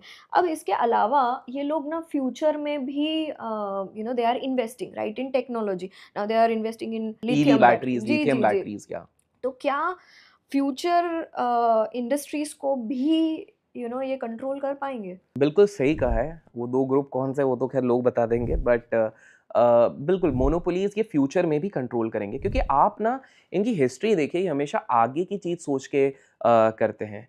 सो एक उदाहरण देता हूँ। एक व्यक्ति होता है जो गुजरात से आता है मुंबई। बोरीवली में जितने लोग रहते हैं उनको पता होना चाहिए, एक धनजी स्ट्रीट करके, जिनको नहीं पता मैं बता देता हूँ। भाई साहब, धनजी स्ट्रीट में आप लोगों को इंसान दिखेगा जो कुर्ते में है, पजामे में है, जेब में उसके पास नोकिया का विदाउट वो क्या मोनोफोनिक रिंगटोन वाला फ़ोन रहेगा, और आपको पता भी नहीं चलेगा वो बजाज चेतक में जा रहा है, लेकिन उस बंदे की संपत्ति 1000 करोड़ के ऊपर होगी। सो बोरीवली का ये वाला जो एरिया है, ये आपको पता होना चाहिए, बिकॉज यहाँ पर सारे डायमंड मर्चेंट्स आते हैं। सो एक व्यक्ति उस समय पे गुजरात छोड़ के यहाँ पर आते हैं। वो यहाँ पर आके बिजनेस देखते हैं कि भाई व्यापारी कैसे काम करते हैं, उनको काफ़ी अच्छा लगता है, बट वो बोलते हैं कि जल्दी से जल्दी मेरे को अपना कुछ करना है। तो he starts working with Mahindra, because उस समय पे वो भी इसकी ट्रेडिंग में थे। एंड देन इवेंचुअली वो ग्रो करते हैं। अब उन्होंने एक चीज़ देखी कि भाई उस समय पे वो डायमंड्स पे गए। दूसरी बार उन्होंने देखा कि भाई अब किस चीज़ पे जाना चाहिए, वो प्लास्टिक की इंडस्ट्री में गए। फिर तीसरी बार उन्होंने क्या देखा, उन्होंने सबसे पहली चीज़ देखी कि भाई जब तक हमारे देश के बड़े बड़े नेताओं को हम मित्र नहीं बना लेते हैं, तब तक काम नहीं बनेगा। तो उस समय से 1990s में ही उन्होंने, पटेल साहब आई थिंक सो वहाँ पे चीफ मिनिस्टर थे, मैं पूरा नाम नहीं गेस कर पा रहा हूँ, गुजरात के लोग जो भी देख रहे हैं या जो भी पॉलिटिक्स में इंटरेस्टेड है वो बता दीजिए कौन से पटेल थे। तो उनके साथ उन्होंने संबंध अच्छे रखे, तो उन्होंने पोर्ट के बिजनेस पे बहुत अच्छे तरीके से काम करना शुरू किया। आप ट्रांजिशन देखिए, डायमंड्स वो वर्किंग, प्लास्टिक वॉज वर्किंग, फिर ट्रांजिशन उन्होंने कर दिया, पोर्ट्स पे आ गए। पोर्ट्स में भी के बाद फिर उन्होंने आ गए, वो माइनिंग में भी आए। माइनिंग में इनफैक्ट ये कहा जाता है कि छत्तीसगढ़ में 720 या 730 एकड़ इनको मिलनी चाहिए थी। इन्होंने, बिकॉज इनके मित्र काफ़ी अच्छे थे, लोग अच्छे रहते हैं ऐसे इन जनरल, तो उनसे बात कर करके इनको करीब करीब 1200 एकर्स एक्स्ट्रा मिल गए थे, जिसपे कि काफ़ी लोगों ने protest This is not But- extra. अच्छा, sounds और like extra. इस पे इन्होंने क्या कहा था, बिकॉज पावर केस पे उन्होंने कहा था कि भाई इधर जो 700 वाले की बात है उसका कोल एग्जॉस्ट हो गया है। बाद में एक क्या बोलते हैं एनवायरमेंटलिस्ट या जो भी होते हैं जो रिसर्च करते हैं, उन्होंने जाके बोला भाई अभी तक तो इसका 50% भी नहीं निकाला, इन्होंने मोटी मोटी बातें करके सब कुछ ले लिया, बट ठीक है जो भी है। और एक हैरानी की बात है कि 2019 में 6 एयरपोर्ट्स की बिडिंग हो रही है, 6 में से 5 बिना देखे दाखे और इनएक्सपीरियंस प्लेयर हैं, बट सारे के सारे एयरपोर्ट्स इनको मिल रहे हैं जी। पर आप ये सारे एडवांटेजेस छोड़िए, वो तो हमने बात ही कर ली है कि पॉलिटिकल इन्फ्लुएंस तो रहता है, बट आप देखिए किस तरह से इंडस्ट्रीज धीरे धीरे चेंज की जा रही है। और अनाउंसमेंट आज से 4 साल पहले किया गया कि हम रिन्यूएबल में घुस रहे हैं, रिन्यूएबल को अच्छा से बनाया गया है, and now people are talking about AI। तो ये कहीं ना कहीं हमारे इधर वेल्थ जो टॉप 1% के पास है वो इतना ज़्यादा सैचुरेटेड है। जैसे मैं एग्जाम्पल के तौर पे एक बहुत बेसिक एग्जाम्पल देता हूँ, हमारे इधर वेल्थ पूरी दुनिया में सबसे अजीब तरीके से वेल्थ हमारे इधर ही वर्क कर रहा है। इलॉन मस्क के ऊपर एक खबर आई कि सबसे पहला ट्रिलियनर ये बन सकता है, ठीक है, आने वाले 3-4 साल में ये ट्रिलियनर बनेगा। इलॉन मस्क बढ़ रहा है at the rate of 103% per year, which is very good.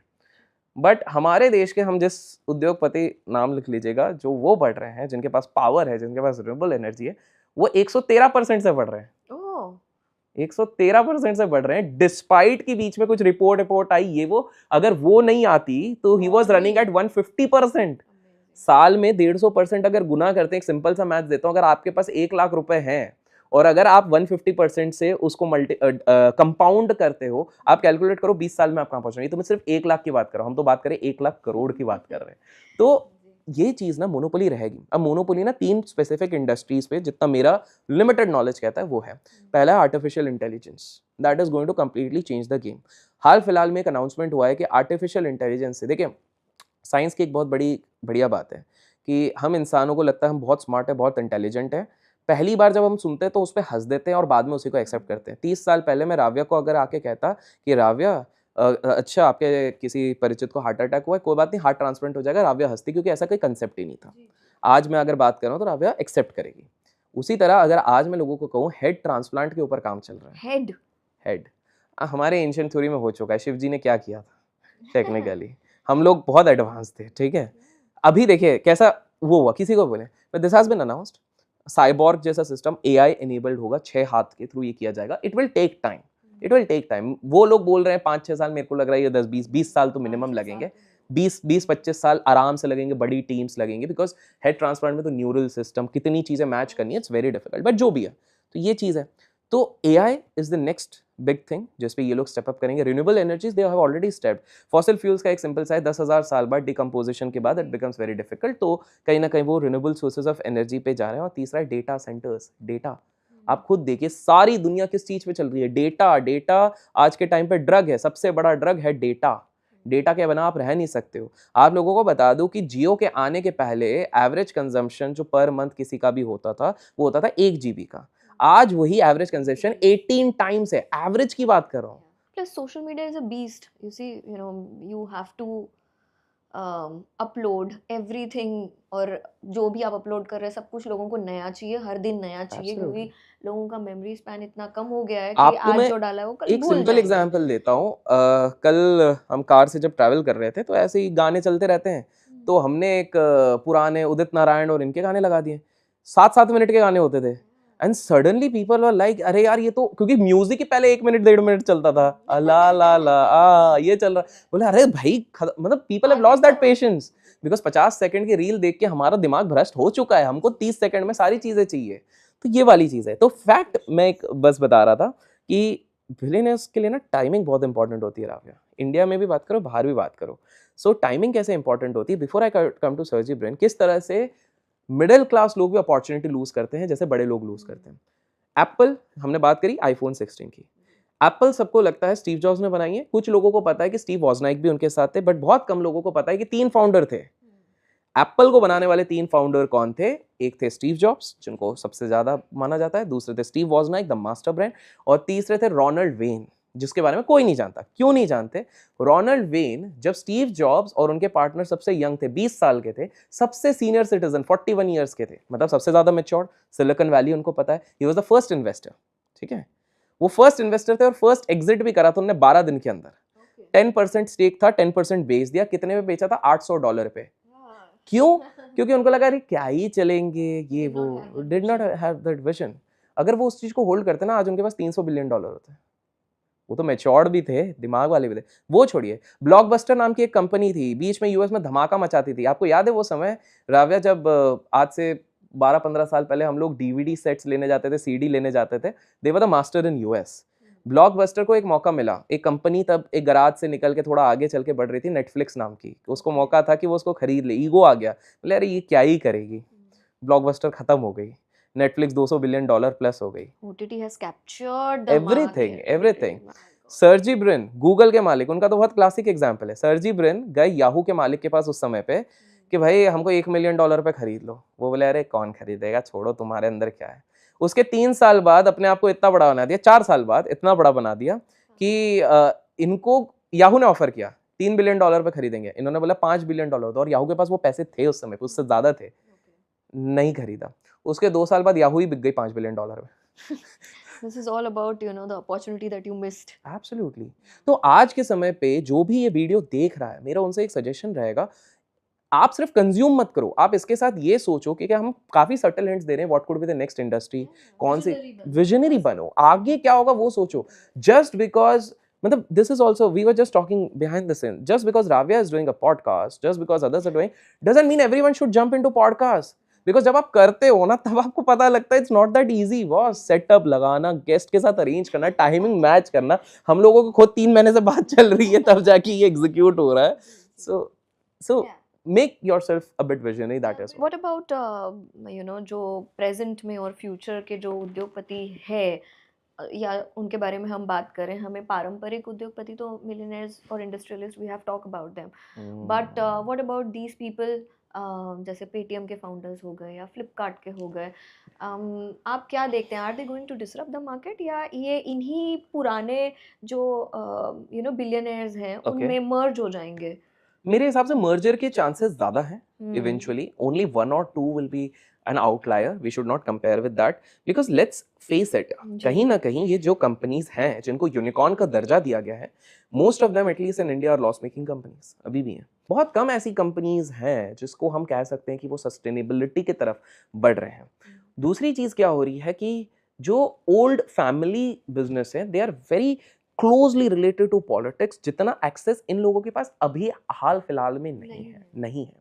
सो इन लोगों के पास, भारत में तो बॉस आपके पास वो 3 P तो होने चाहिए, पॉलिटिक्स होना चाहिए, पावर होना चाहिए और पैसा होना चाहिए। ये तीनों चीजें आपके पास नहीं है तो आपके लिए बड़ा मुश्किल होगा। तो वो इनके पास पावर थोड़ा बहुत ही कोशिश कर रहे हैं, बट नहीं है, पैसा है, but the other 2 elements are kind of missing for these new age people. आपने जैसे अभी you know, you said the 3 power rule, मुझे this is out of the context, but I will say मुझे ऐसा लगता है कि इंडिया में अगर हम पॉडकास्टिंग देखें, since I'm doing it since a long time, India में पॉडकास्टिंग में कौन सा रूल चलता है? That's called ABC rule. Yeah, so India में अगर आप देखें, if you do a podcast on astrology, Bollywood and cricket, so people just love it. Yes, absolutely. Astrology के नाम पे आप कुछ भी बेचो, you know that 3 guys, right? क्या वीडियोस बन रही है, what are you sharing with people and you want them to do it, मतलब ऐसी रील्स कट के people are doing it.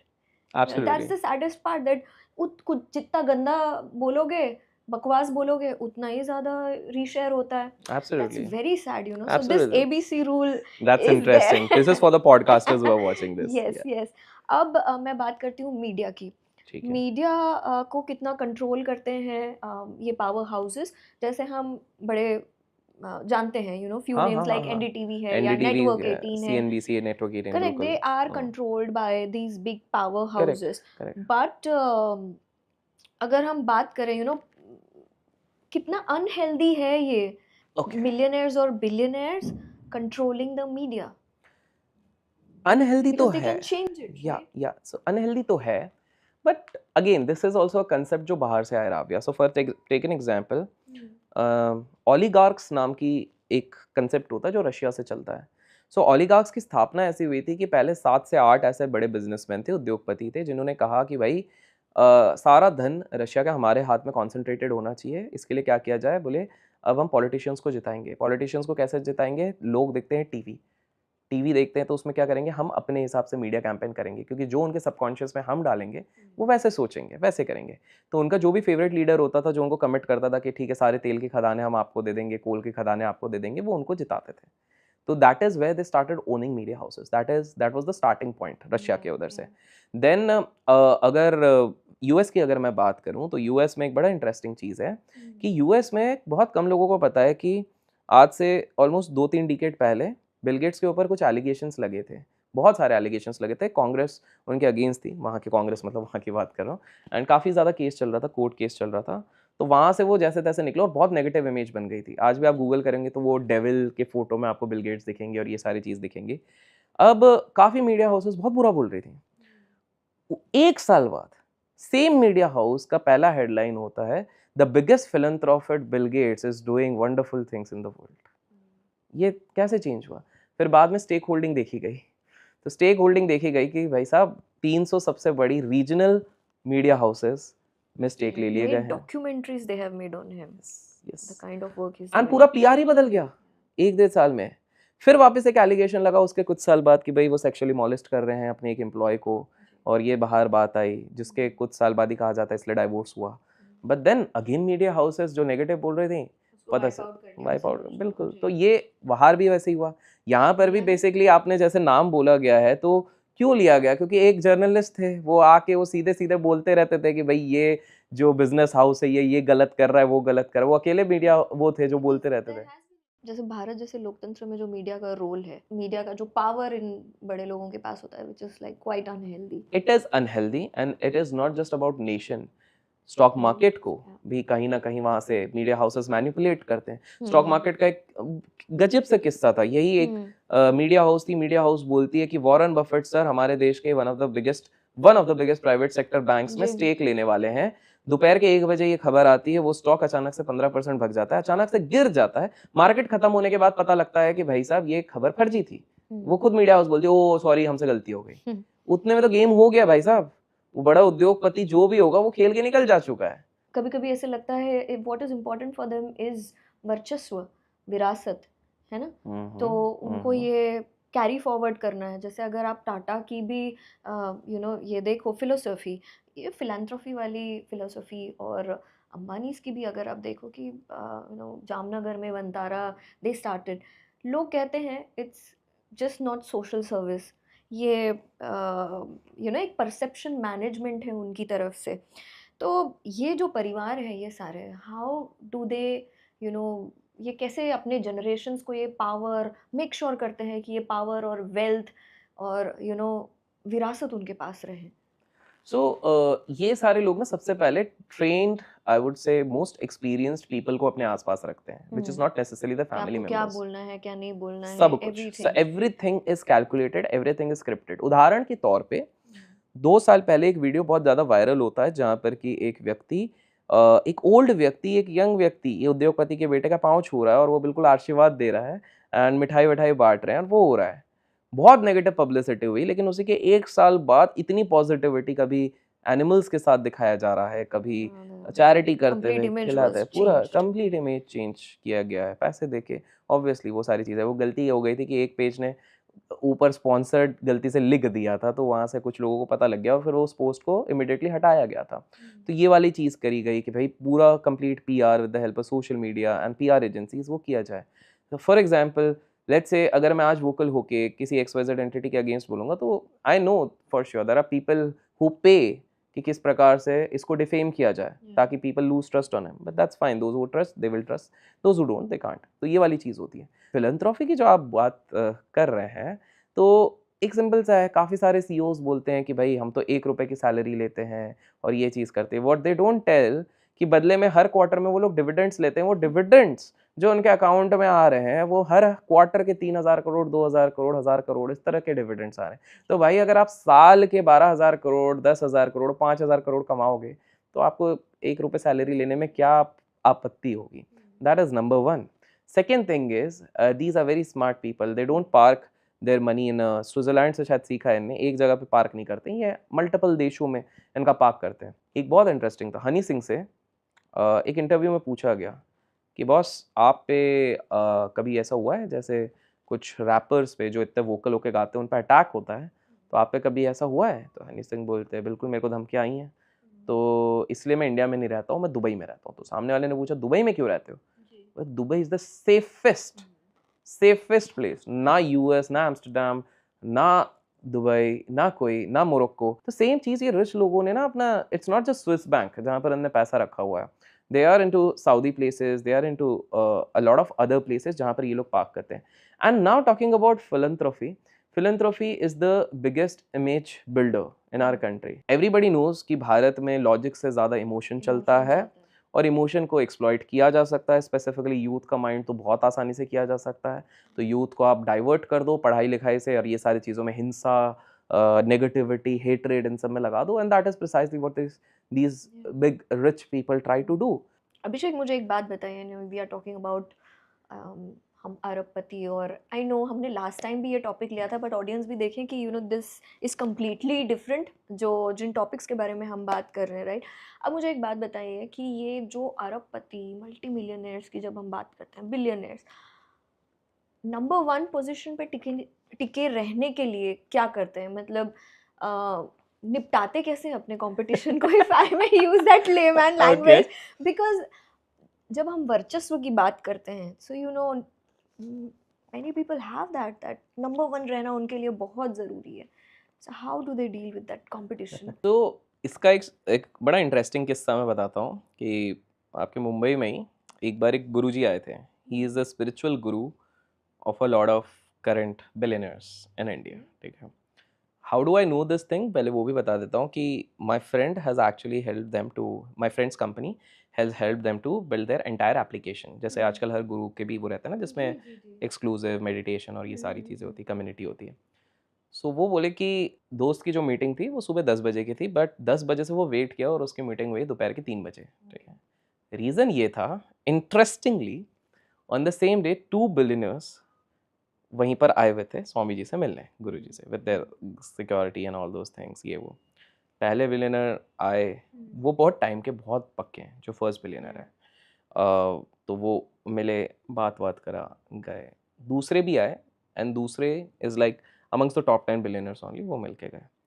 तो फिर बिकॉज ही न्यू कि किस लिए वेट करने बोला गया, रिसेप्शनिस्ट हैज़ ऑल्सो टोल्ड जहाँ पर मिलने का था कि ये, तो ये मिलने गए कि फिर जब दोस्त गया तो स्वामी जी से ऐसे ही बात करते गए. उसने पूछ ही लिया कि स्वामी जी इनके पास तो सब कुछ ऐसा बोलते हैं कि भगवान पूछते होंगे कि भाई तुमको कुछ चाहिए तो बता दो, तो ये क्यों आ रहे हैं? तुमको क्या लगता है कि ये जो अरबपति लोग हैं इनको सिर्फ पैसा चाहिए, इनको पोजीशन चाहिए? जो पहले वाले आए वो सेकंड हो गए हैं, उनको वापस से फर्स्ट होना है. उनके पास इतना पैसा है कि उनके आने वाली 100 पुश्तियाँ काम भी नहीं करेंगी तो भी चलेगा, बैठे बैठे खाएंगी. बट दैट शेयर रिग्रेट या वो एक शेयर इमोशन कि वो सेकंड हो गए हैं, वो उनको रात को सोने नहीं दे रहा है. मनी का तो एक स्टार्ट्स ये भी कहता है कि आज अगर आपके अकाउंट में मैं $1 बिलियन डाल दूं, 200 साल तक आपको कुछ पैसे कमाने की ज़रूरत नहीं है अगर आप दिन के 2 लाख रुपए भी खर्च करते हो. मैं पोस्ट टैक्स की बात कर रहा हूँ. ठीक है. 2 एवरेज अगर खर्च भी करोगे तो भी नहीं लगेगा, बट स्टिल 1 बिलियन के बाद भी लोग कमा ही रहे हैं ना, because of the number game. Now how do they kill their competition? This is very interesting. अब एक एग्जाम्पल देता हूँ कि हमारे देश के एक फार्मास्यूटिकल कंपनी के एक मालिक थे, आज से कुछ साल पहले वो एक दिन के लिए रिचेस्ट बन गए. क्यों? क्योंकि उनके सेक्रेटरी ने उनको कहा कि सर मज़ा तो उसी में जब आप रिचेस्ट बनोगे, कहाँ टॉप 10, 11, 12 में बैठे हुए हो. तो पूरा जी जान लगा के स्टॉक मार्केट में भी अपना जुगाड़ लगा के सब कुछ करके कर दिया. लेकिन जैसे ही नंबर 1 हुए, जो एक्चुअल में नंबर 1 होते हैं उनको सहा नहीं गया. जो गिराया है, आज इस खबर को 7-8 साल हो गए, आज के बाद वो कभी नंबर 1 नहीं हुए. वो नीचे ही टाइम पास चल रहा है. कभी FDA रेगुलेशन आ जाता है, कभी वो आ जाता है, कभी ये आ जाता है. Let people guess. सूरत से कुछ रिलेटेड है तो लेट देम गेस.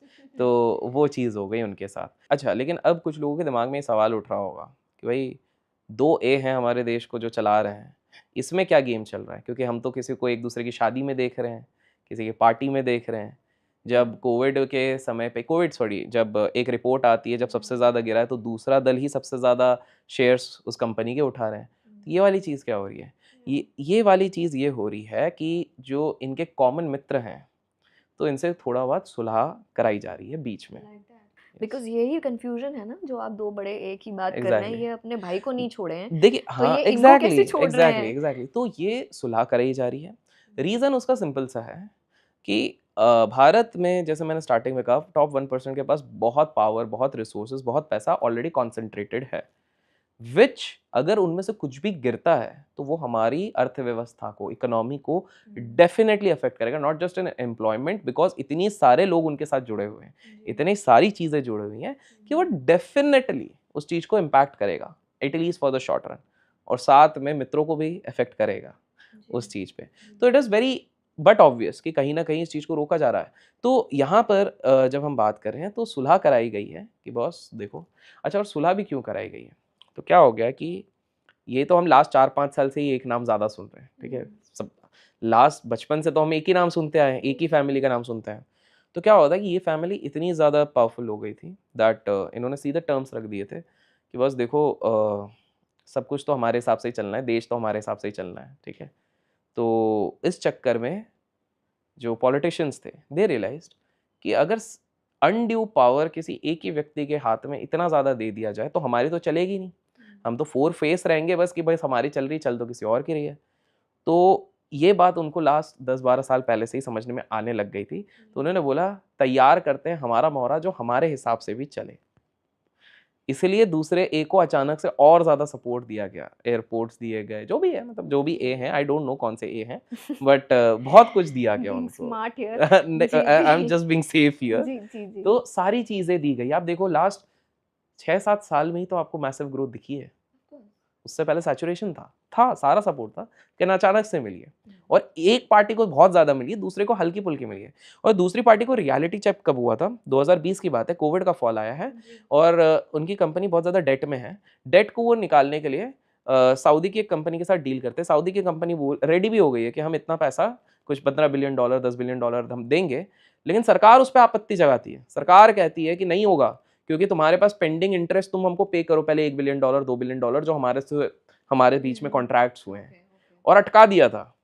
तो वो पहला चेक था कि भाई दबाव बना रहना चाहिए, हमारे नीचे रहो, इतना भी मत उड़ो।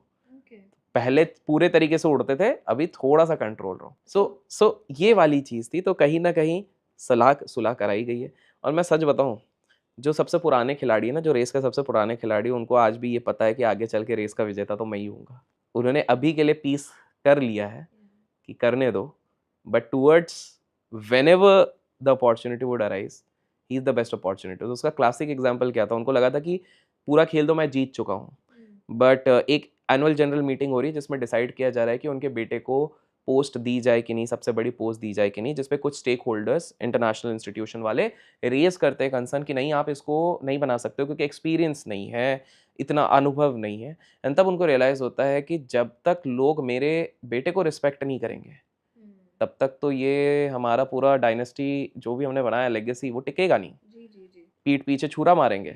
तो क्या किया जाए? उन्होंने खुद का अपना एक्सटेंड कर लिया कि मैं और आने वाले 5-6 साल तक रहूँगा। प्लस उनने जब देखा कि सामने एक प्रबल उम्मीदवार खड़ा हुआ है, वो तो पूरी बाजी मार जाएगा, तो उन्होंने बोला कि जैसे शतरंज में बोलते हैं ना कि रानी को इतने जल्दी मरने मत दो, तो बोले मैं खड़े होता हूँ बाद में। Amazing. Yeah, so this is a chess game. Chess game. They are playing very smartly. Yeah.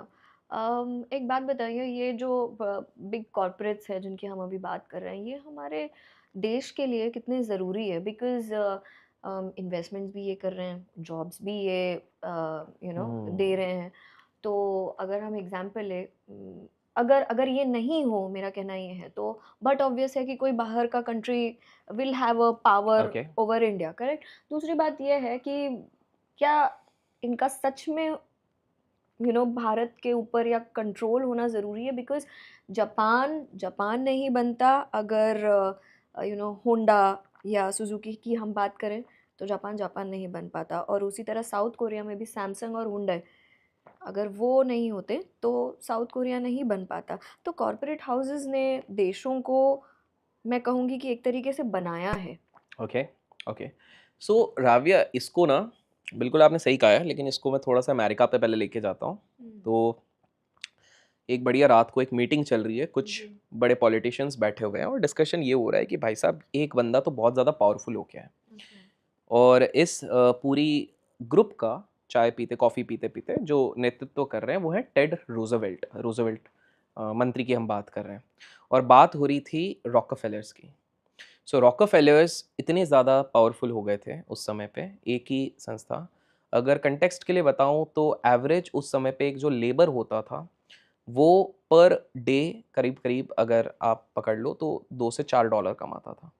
ये लोग पर आवर $32 कमाते थे, पर आवर, पर डे की तो बात ही नहीं कर रहे। इनके पास जेब में नेता लोग थे, इनके जेब में पुलिस थी, इनके एडमिनिस्ट्रेशन थी, रिसोर्सेज थी, सब थी। सो टेड रूजवेल्ट ने कहा कि भाई, एक ही इंसान के पास, एक ही फैमिली के पास इतना पावर सही नहीं होगा। और कोर्ट के धक्के लगवा काफ़ी सालों तक, it has recorded in the books of history, काफ़ी सालों तक रॉकफेलर्स को वो करके तोड़ा गया। शेल कंपनी बनी, काफ़ी सारी, एक्सॉन मोबिल, ये सारी चीज़ें बनी। लाइकवाइज तो एक चीज़ यहाँ से एक इंटरेस्टिंग पैराडॉक्स निकलता है कि अगर किसी देश को चलाना है तो जितना महत्व एक बिजनेस का होता है उतना ही पॉलिटिक्स का भी होता है। किसी एक साइड का भी पलड़ा अगर भारी हो जाता है तो वहीं पर डिफरेंस हो जाता है between that country becoming a dictator country या अ कॉरपोरेट कंट्रोल्ड कंट्री। तो एक बैलेंस तो रखना पड़ेगा, दोनों को हैंड एंड ग्लव रखना पड़ेगा। तो हमारे देश की भी अगर बात करें तो yes, there are a few families जिनके बारे में हमने हिंट्स दिए हुए हैं इस वीडियो में, जो कि बहुत ज़्यादा पावर कंट्रोल करती हैं, चाहे वो ऑफिसर्स हों, चाहे आप इनकम टैक्स डिपार्टमेंट बोलें, चाहे एजेंसीज बोलें, चाहे आप गवर्नमेंट बोलें, बहुत पावर है। But at the same time उनको बैलेंस करने के लिए, जैसे कठपुतली वाली मैंने बात करी थी कुछ दिन पहले, ये था ना टॉकिंग अबाउट जो टेड रोजवेल्ट ने करा था। उसके बाद पता है क्या हुआ था? बहुत लोगों को, रॉकफेलर्स को लगा कि भाई हमारे साथ तो गलत हुआ है, बट वो अगर नहीं टूटता तो गवर्नमेंट बाकी इंडस्ट्रीज को वेलकम ही नहीं कर पाती। वॉशिंग मशीन की इंडस्ट्री, फैन की इंडस्ट्री, काफ़ी दूसरी इंडस्ट्रीज की जगह पैसे ही नहीं पहुंचा पाती, और वो इंडस्ट्री ग्रो नहीं करती तो एम्प्लॉयमेंट नहीं होती, एम्प्लॉयमेंट नहीं होती, इनोवेशन नहीं होता, इनोवेशन नहीं होता तो वो देश ग्रो ही नहीं होता। सो कॉन्सेंट्रेटिंग द एंटायर पावर और 1 or 2 or 3 families is not right. Thankfully हमारी सरकार, हमारे देश की सरकार इस चीज़ को समझती है और वो किसी भी इंडस्ट्री में इसको होने की कोशिश तो करती है कि ना हो। एग्जाम्पल, टेलीकॉम इंडस्ट्री की अगर बात करें, सारे प्लेयर्स को तो किसी न किसी ने खरीद लिया था। इसी बीच में एक कंपनी है, let people guess in the name comments में, तो वो कंपनी के जो फाउंडर हैं वो होम मिनिस्ट्री को भी लिखते हैं, उसके बाद फाइनेंस मिनिस्ट्री को लिखते हैं कि भाई साहब बचा लो, हमारा हम लोन नहीं दे पाएंगे बिकॉज हमारे पास इतना पैसा है नहीं, तो कृपया करके माफ़ कर दो स्पेक्ट्रम का ये, हम या तो 10 साल बाद देंगे, हमको एक्सटेंशन दे दो कुछ भी करके। बहुत लोगों को लगा कि भाई नहीं बचाएगी सरकार क्योंकि तो नुकसान का सौदा है, लेकिन सरकार ने कई इंडोर्स को बचा के रखा। क्यों? क्योंकि अगर सारा गेम ही 2 प्लेयर्स के हाथ में दे दिया जाए तो वो तो पूरा गेम ही पलट डालेंगे अपने हिसाब से, तो बोला टिकाने के लिए एक और को रखा जाए। तो लाइकवाइज सरकार कहीं ना कहीं इस चीज़ को रखेगी। एम्प्लॉयमेंट और ये सारी चीज़ें बढ़ती तो हैं, इसमें कोई डाउट नहीं है, लेकिन there has to be a level playing field for everybody, एक फेयर प्ले होना चाहिए। तो इसका शॉर्ट में अगर कहूँ राविया, तो हमारे देश की अगर स्पेसिफिकली मैं बात करूँ तो टॉप 5 या 6 जो इंडस्ट्रीज ओन करते हैं, जो लोग ओन करते हैं, हम जितना भी उनको बुरा भला कह लें, जितनी भी गालियाँ दे दें, वो ज़रूरी है हमारे देश के लिए, because they are too big to fail. वो जितनी एम्प्लॉयमेंट जनरेट कर रहे हैं, जितने कॉन्ट्रैक्ट्स ले रहे हैं, बिकॉज यही सेम चीज़ 2008 में हुई थी। 2008 में क्या हुआ था? लेमन ब्रदर तो डूब गया था, लेमन ब्रदर को डुबाया गया था, मतलब बोल दिया कि नहीं बचाएंगे। तो उस समय पे जो सबसे बड़ी इंश्योरेंस कंपनी थी, let people guess in the comments, तो सवाल अब ये उठ गया, चलो फाइनेंशियल इंस्टीट्यूशन तो डूब रहा है, ये इंश्योरेंस कंपनी को क्या किया जाए? सबने बोला एक मत होके उसको झक मार के बचाना पड़ेगा। क्यों? क्योंकि वो इंश्योरेंस कंपनी सिर्फ बैंक्स को इंश्योरेंस नहीं दिया है, उसने दुनिया की सबसे बड़ी स्टील कंपनी, उसने यूएस की सबसे बड़ी telecom company, railway, transport, government तक को, हर चीज को इंश्योरेंस उसी ने दिया हुआ है। तो it is too big to fail कि लेहमन 200 साल पुरानी इंस्टीट्यूट डूबे तो डूबे, लेकिन हमें इस इंश्योरेंस कंपनी को बचाना पड़ेगा। सो आज जाने अनजाने में वो पावर 4-5 लोगों के पास इतना है, आप चाह के भी ये नहीं कर सकते हो कि आप इनको, आप तोड़ा ताड़ी, तो तोड़ा ताड़ी में ना, इसलिए Tatas are very smart. Tatas ने क्या किया है?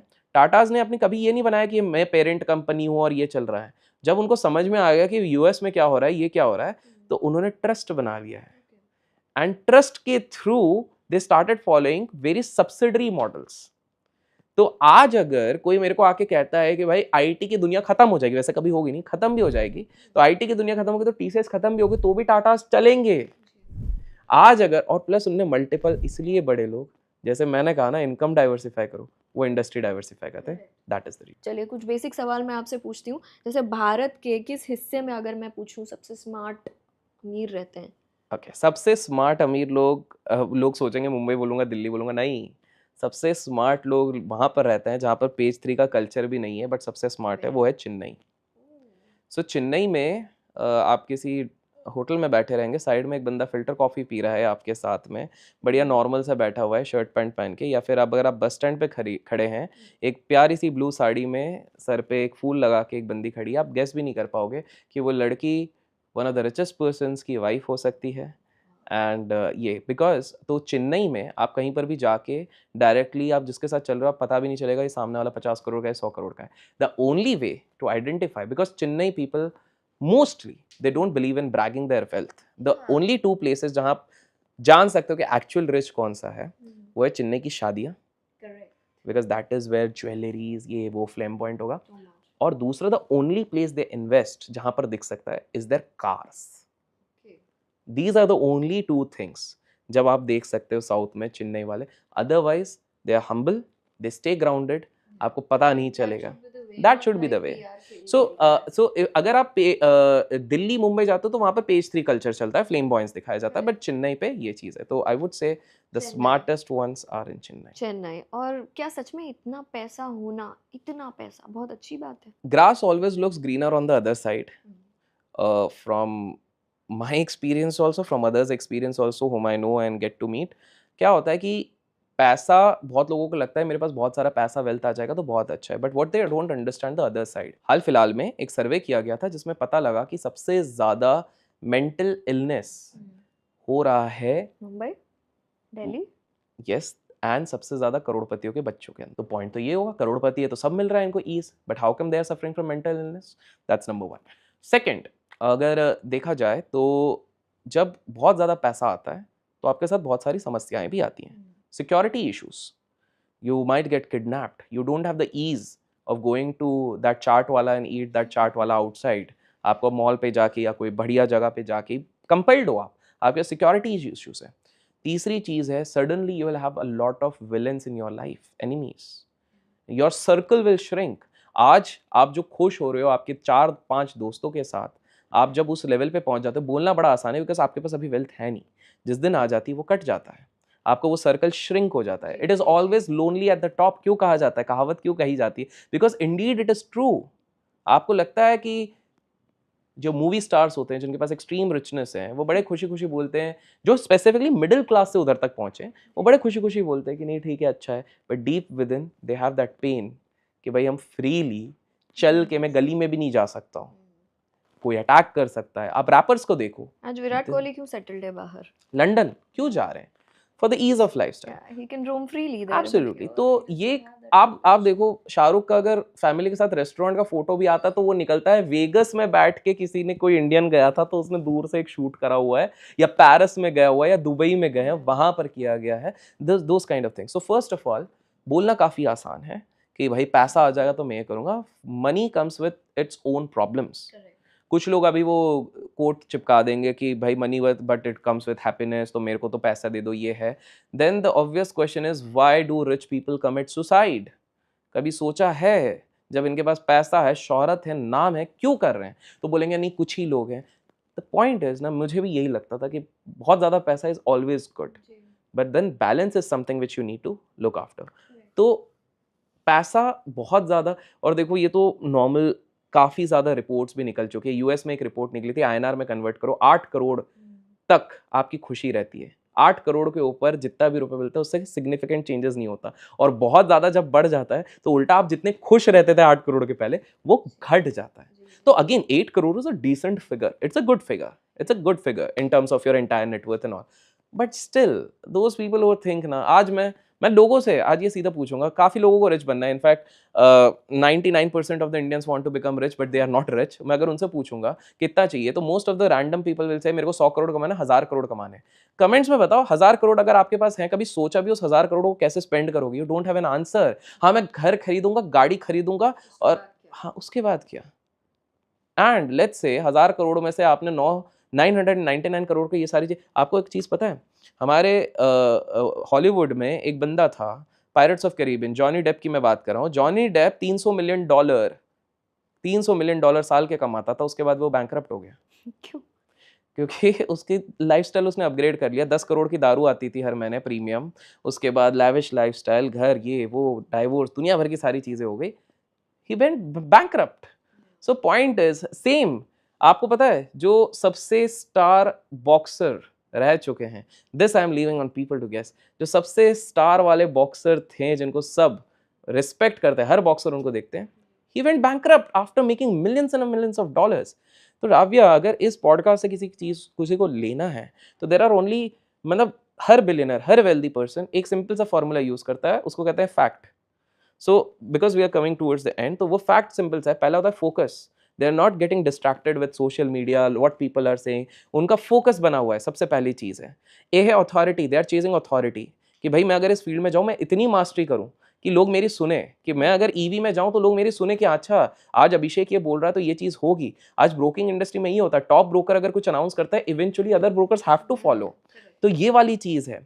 देन आपका आता है सी इज कॉम्पिटिटिव। कॉम्पिटिटिवनेस रखना ही पड़ेगा आपको, कहीं ना कहीं फोकस तो रखना पड़ेगा, बट विदाउट बीइंग कॉम्पिटिटिव अगर आप कॉम्प्लिसेंट हो जाओगे, आप उस चीज़ को नहीं होगे। एंड फाइनली ट्रैकिंग, ये सारे बड़े लोग, T for tracking, they are always tracking the progress. If something is not working out, उस चीज़ से फटाक से निकल जाएंगे।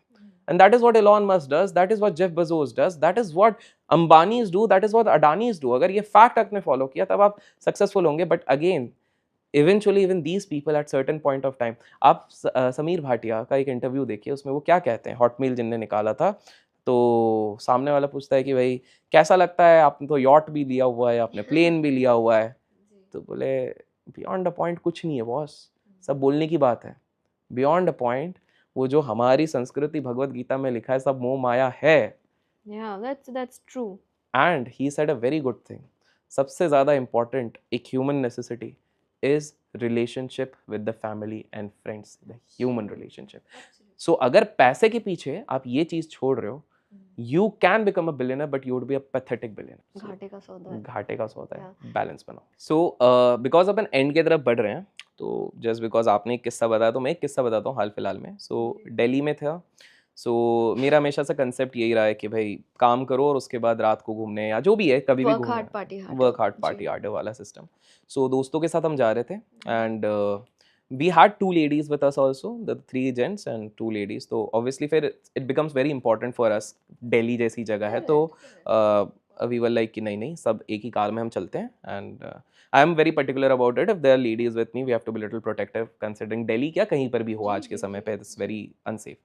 तो ना हम जाते जाते रात के 2:30-3 बजे के आसपास की बात होगी, तो एक जगह पर आके फिर उस समय पे my friends took ice cream, I have left eating all दो स्टफ। तो फिर मैंने आई थिंक सो नट्स या कुछ लिए हुए थे उधर 24/7 वाले जो अपने स्टोर्स रहते हैं वहाँ से लेके। एंड हम ना एक बस स्टैंड पे खड़े हो गए, मतलब पार्क करके। एंड जस्ट रोड के नेक्स्ट साइड पे मैंने भी देखा, मेरे दोस्तों ने देखा, there is this beautiful lady standing over there, must be mid-20s or something, 22, 23। I am telling you Raviya, वो रात के 2:30-3 बजे की बात है, ठीक है। She is standing alone, very beautiful, well dressed and मतलब आई वुड से कि आज की हीरोइंस आप कुछ भी बोलो, कायरा बोल लो, करीना बोल लो एट हर पीक, करिश्मा, कोई भी बोल लो, सबको वो फेल कर सकती है। That so beautiful. मेरा तो पहला थॉट था भाई भूत वूत तो नहीं है, तो कुछ अलग आत्मा वात्मा सीन होता है, बट इतनी सुंदर लड़की हाँ देख ली मतलब आज। अरे मतलब वैसा नहीं, बट दैट वाज द ठीक थिंग। है। But then just observing, like the guys were doing their stuff, but मैं just observe कर रहा था। मैंने कहा इस समय पे उस लड़की की क्या मजबूरी होगी। then all of a sudden what I see is एक स्प्लेंडर या कोई बाइक में एक बंदा आता है, can't vividly remember which bike was, but that was not an expensive one।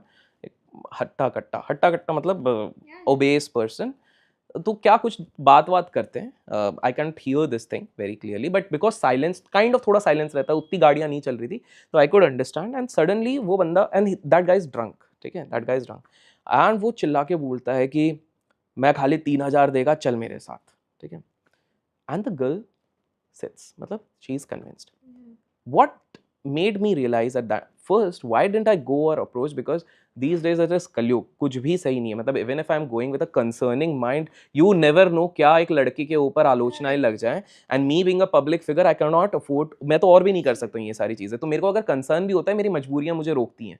मैं चाहता था, क्योंकि मेरे को लग रहा था कि there's something, कोई शिकंज है। So what I want to say is a lot of money is actually shit, but we are living in Kalyug, a materialistic world where we need to run behind that shit. There is no other option.